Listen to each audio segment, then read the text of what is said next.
Salam ýyllaşlar, bugünkü esas temamyz brend karakterini döretmek barada.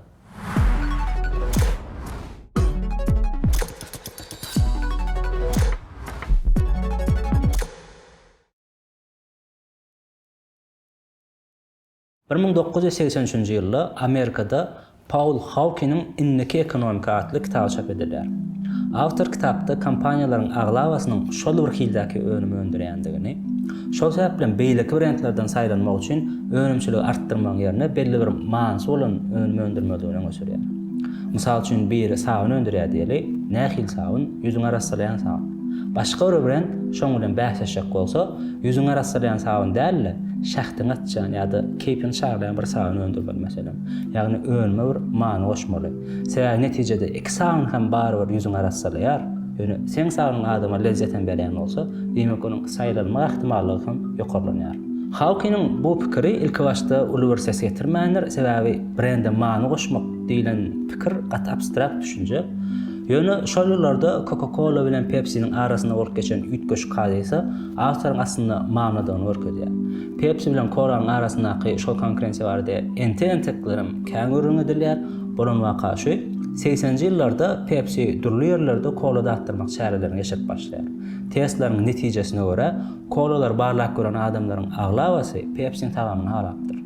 Pepsi bu netijeleri reklamlarda giňdirilýär we köpçüligiň arasynda Pepsi Coca-Cola'dan gowmuş diýilen pikir ýarar.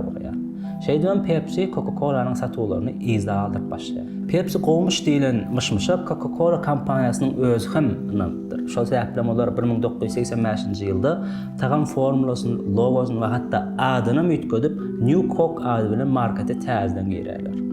Kompaniýanyň geçiren baýlyklaryna görä täze kolanyň öňki koladan we hatda Pepsi'den hem has boltagan bar eken. Ýöne şol ýyl kompaniýanyň hiç ýyl çaklamadyk bir wakasy bolýar. Adamlaryň müňlerçesi Coca-Cola brendiniň gaýdyp gelmegi üçin haýyşnama bilen ýüz tutýarlar. Kompaniýa günde 8000-den gowra kat gelip bolşupdyr. Şeýlelikde kompaniýa adamlaryň gözünde Coca-Colanyň uly bir manysynyň bardygyny düşünüp, bary 79 güniň içinde Coca-Cola köne logosy, köne formasy bilen täzeden bazara çykyp başlaýar. Ýene bir mysala degip geçelim. Hemmemiz azolak adamlary görýäs, tanaýas, kim gorkak, kim geroy, kim bulatnoy, azda kendi ýuboy bir tanışymyzyň karakteri bar, pikirimiz bar. Bu pikirlerim näme lap et basmandan gaçanok. Ol adamdan özlerine alyp barşy bizde şeýle pikir döredýär. Ýagny karakterlerine esaslanyp şeýle netije çykarýar. Ve bu karakter diýilen zat diňe adamlara mahsus däl. Indi brendleriň hem özleşli bir häsiýetleri bar. Ve bu brendleriň bilgeşeýine diýen zat. Strategiýalarynyň bir bölegi.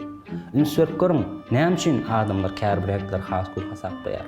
Käbirler Nike, käbirler Adidas ýa Puma'ny özüne ýakyn görýär. Funksiýonlar tapawdym ýa berýän komfort ütkämi? Ýok, bular hiç biri hil wagtda bir-birinden kelmär. Munyň sebäbi brendleriň strategiýalaryny.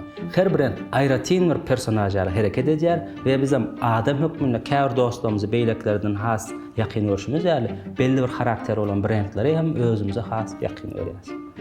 Mysal üçin Nike özüni dowamly kynçylyk bilen görüşýän, özdiýeni gaýdawsyz bir personajlar alyp barar. Reklamlarynda hem görüşe çağırıp motivasiýa häsiýetli temalar köplenýär. Adidas bolsa soňky ýyllar dowamly täzeçilik döredýän, renkli, populär obrazlar görünjek bolýar. Aslında iki brendin hem hödürleýän zat şowur zat.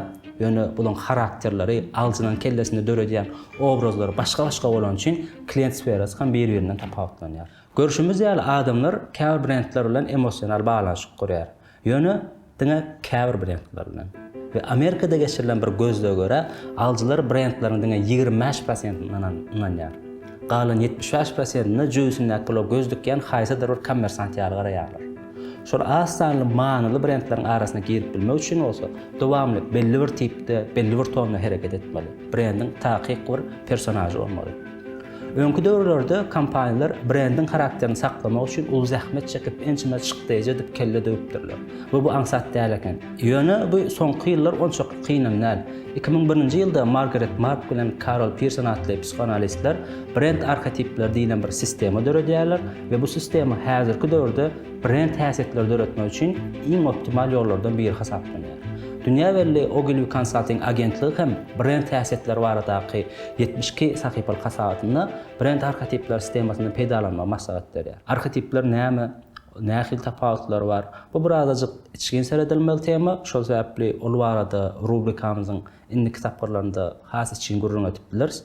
Häzirlikçe aýtjak zatlarymız şulardan ibaret. Sag bolun, hoş wagtyňyz.